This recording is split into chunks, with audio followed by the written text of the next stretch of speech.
पाकिस्तान। पाकिस्तान। अस्सलाम वालेकुम प्यारे दोस्त, उम्मीद है कि आप खैरियत से होंगे। आज 24 दिसंबर है। सऊदी अरब और गल्फ की इंपॉर्टेंट खबरों में बात करेंगे। इजराइल फिलिस्तीन को लेकर किस तरह से ये जंग आम लोगों को प्रभावित कर रही है, सऊदी अरब के अंदर रहने वाले लोगों पर भी इसका असर जल्दी पड़ने वाला है, वो आपको बताएंगे। सऊदी अरब में डेथ के मामले इन दिनों काफी ज्यादा बढ़ गए हैं। हर दिन कोई नया मामला हम आपको बता रहे हैं। आज भी एक खबर है, वो आपको बताएंगे। इंटीरियर मिनिस्ट्री से खारजियों को लेकर एक अपडेट आ रही है। इसके अलावा और भी कई बेहद जरूरी खबरें हैं, तो सभी खबरें जानने के लिए वीडियो को अंत तक देखें। और ये जानकर बेहद अच्छा लग रहा है कि आप आहिस्ता आहिस्ता दोबारा से जुड़ने शुरू हो गए हैं। बीच में काफी कमियां रही हमारी तरफ से, लेकिन यहाँ पर आज एम रखते हैं क्या इस वीडियो पर 200 लाइक मिल सकते हैं, तो 200 लाइक्स का आज एम रखते हैं। चलिए खबरों का सिलसिला शुरू करते हैं।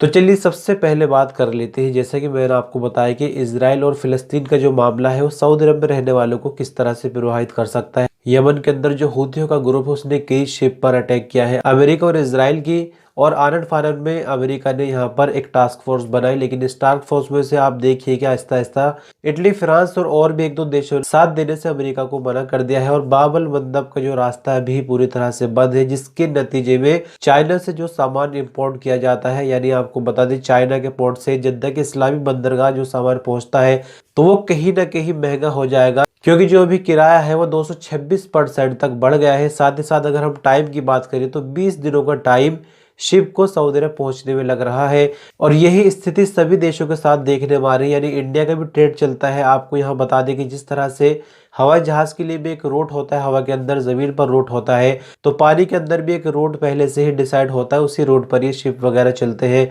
लेकिन अभी जैसे कि लंबे रूट से घूमकर शिप जा रही है, तो ऐसे में सभी देशों को नुकसान हो रहा है। और इस खबर से जुड़ी हुई खबर आपको ये बता दें, हम लगातार आपको बताते हैं कि सऊदी अरब से इमदाद का जहाज भेजा गया। ये 33वां जहाज है, 32वां है, 26वां है, लेकिन इजराइल की तरफ से जो मदद जा रही है गाजा के लोगों के लिए, उनको एंटर नहीं होने दिया जा रहा है। यहाँ देखिए गाजा से बिल्कुल लाइव वीडियो आ रही है जो कि अल अखबारिया की तरफ से है। तो यहाँ बताया जा रहा है कि अभी जो एम्बुलेंस वगैरह यानी जो जरूरी चीजें हैं उनको भी गाजा में एंटर नहीं होने दिया जा रहा। सऊदी अरब के 60 ट्रक है जो कि रफा बॉर्डर पर एंट्री के इंतजार में है। सऊदी अरब में इंटीरियर मिनिस्ट्री ने बीते एक हफ्ते के दौरान जो इलीगल खारजी गिरफ्तार हुए इनकी रिपोर्ट जारी की है। इस रिपोर्ट के मुताबिक कुल 16,899 अजनबी गिरफ्तार हुए हैं। ये गिरफ्तारियां 14 से 20 दिसंबर के बीच हुई है। इलीगल खारजियों की गिरफ्तारी के लिए चला जाने वाली मुहिम की कमेटी का कहना है कि इन गिरफ्तारियों में से 11,033 इकामा लॉ को वायलेट करने वाले गिरफ्तार हुए। इसके अलावा 3,493 सऊदी बॉर्डर लॉ को वायलेट करने वाले गिरफ्तार हुए, जबकि 2,373 लेबर लॉ को वायलेट करने वाले अजनबी गिरफ्तार हुए। इसी पीरियड के दौरान 669 ऐसे लोग गिरफ्तार हुए जो कि सऊदी अरब में घुसपैठ की कोशिश कर रहे थे। इनमें यमनी और इथोपी वगैरह ज्यादा होते हैं। सऊदी अरब की सरहद पार करके बाहर जाने की कोशिश करते हुए 80 इलीगल अजनबी गिरफ्तार हुए, जबकि सऊदी अरब के अंदर इलीगल लोगों का साथ देने पर 11 लोग गिरफ्तार हुए। सऊदी अरब की इंटीरियर मिनिस्ट्री ने बहुत ही बेदर्दी से अपनी बेटियों को कत्ल करने पर, यानी सगे बाप ने अपनी 2 बेटियों को बहुत ही बेदर्दी से कत्ल किया, जिसके बदले में उसको राजधानी रियाद में बेतदीन सजाए मौत दे दी गई। दरअसल मामला कुछ इस तरह से इंटीरियर मिनिस्ट्री की तरफ से जो बयान जारी हुआ है उसके मुताबिक रियाद में रहने वाले सऊदी शहरी तलाल अल अतैबी के खिलाफ रिपोर्ट दर्ज कराई गई थी कि उसने अपनी 2 कमसिन बेटियों यानी कम उम्र बेटियों को वॉशिंग मशीन के टब में पानी भरकर उसको डाल दिया और उसको डुबोकर मार दिया, यानी 2 बच्चियों की इस तरह से कत्ल कर दिया।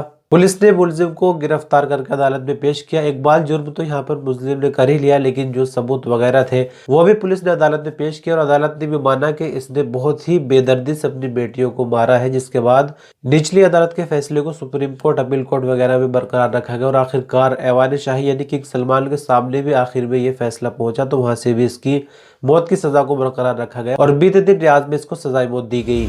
एक छोटी सी वीडियो के लिए हम आपको दिखा रहे हैं, स्क्रीन पर देखिए। तबुक का ये मामला है। यहाँ पर ये एक कॉफी शॉप है या फिर एक रेस्टोरेंट है। सऊदी लड़का है इस वीडियो में और सऊदी लड़की है, लेकिन एक दूसरे से अपरिचित है, यानी आपस में उनका कोई रिलेशन नहीं है। किसी बात पर कोई झगड़ा बढ़ जाता है, यहाँ पर इस लड़के से बर्दाश्त नहीं होती और ठाई ठाई करके ये थप्पड़ जड़ देता है। और बस फिर होना क्या था, पुलिस ने वीडियो के बेसिस पे इसको गिरफ्तार कर लिया। अभी इस मामले की पूरी वजह तो सामने नहीं आई, लेकिन कहीं ना कहीं कानून सख्त सबको मालूम है। इसके बावजूद भी इस व्यक्ति ने उस औरत पर हाथ उठाया, तो कोई तो वजह रही होगी। आगे कोई डिटेल आएगी तो आपसे जरूर बताएंगे। सऊदी अरब में हाल ही में फीफा वर्ल्ड क्लब कप हुआ है, जिसके क्लोजिंग सेरेमनी यहाँ पर वीडियो के माध्यम से आप देख सकते हैं। सऊदी अरब के जद्दा शहर में फीफा वर्ल्ड कप क्लब हुआ है। ये फीफा वर्ल्ड कप जैसा नहीं जैसे कि हमने कतर में देखा, लेकिन कहीं ना कहीं एक तरह का इंटरनेशनल गेम होता है। इसकी एक क्लोजिंग सेरेमनी है, यानी जब ये गेम एंड हो रहे हैं तब की ये सेरेमनी है, आप देख सकते हैं।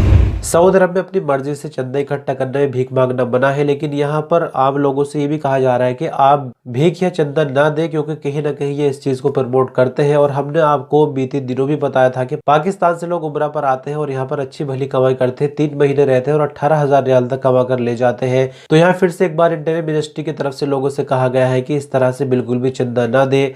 मक्का मुकर्रमा रीजन का जो नंबर है वो 999 है, यानी अगर ऐसा कहीं मामला दिखे तो 999 पर मक्का मुकर्रमा वाला सूचित करें। इसके अलावा बाकी सभी सऊदी अरब के शहरों से कॉल कर सकते हैं 911 पर और इस बारे में खबर करें। इसी खबर पर चलते हुए यहाँ पर हमें एक छोटी सी वीडियो क्लिप मिल गई जहाँ पर एक पाकिस्तानी औरत फिर से पकड़ी गई चंदा जमा करते हुए, आप देखिए।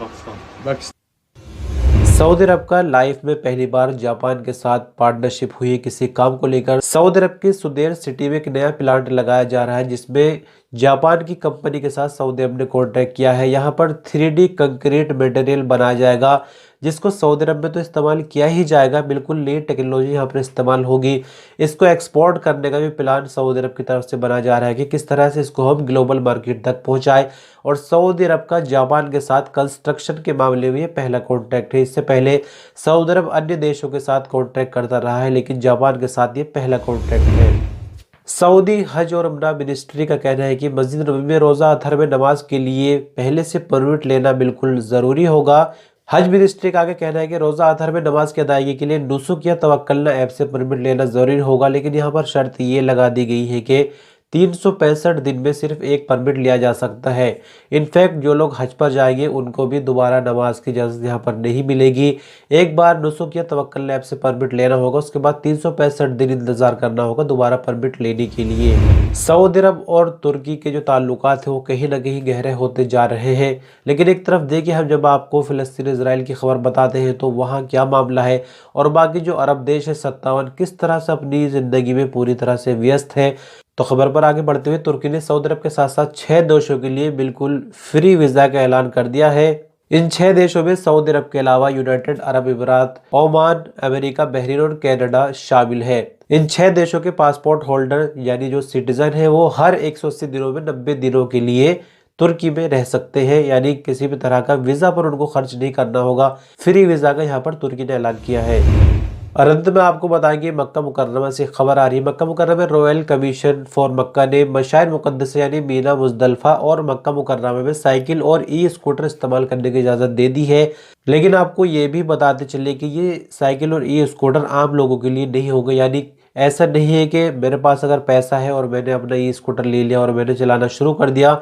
गवर्नमेंट की तरफ से बाकायदा मुतय्यन किया जाएगा कि कितने स्कूटर और साइकिल इस्तेमाल होनी है, किस तरह के लोगों को फैसिलिटी मिलनी चाहिए वगैरह वगैरह। जिस तरह से हम देखते हैं कि मजबूर लोगों के लिए व्हील चेयर की सुविधा मिलती है, तो सेम कुछ यही हमें यहाँ देखने को मिलेगा। फिलहाल आगे जैसे भी होगा आपको अपडेट देंगे। और आज जैसे कि 200 लाइक्स का एम रखा है, तो बहुत शुक्रिया वीडियो पर अंत तक बने रहे। अपना ख्याल रखिए। अल्लाह हाफिज़।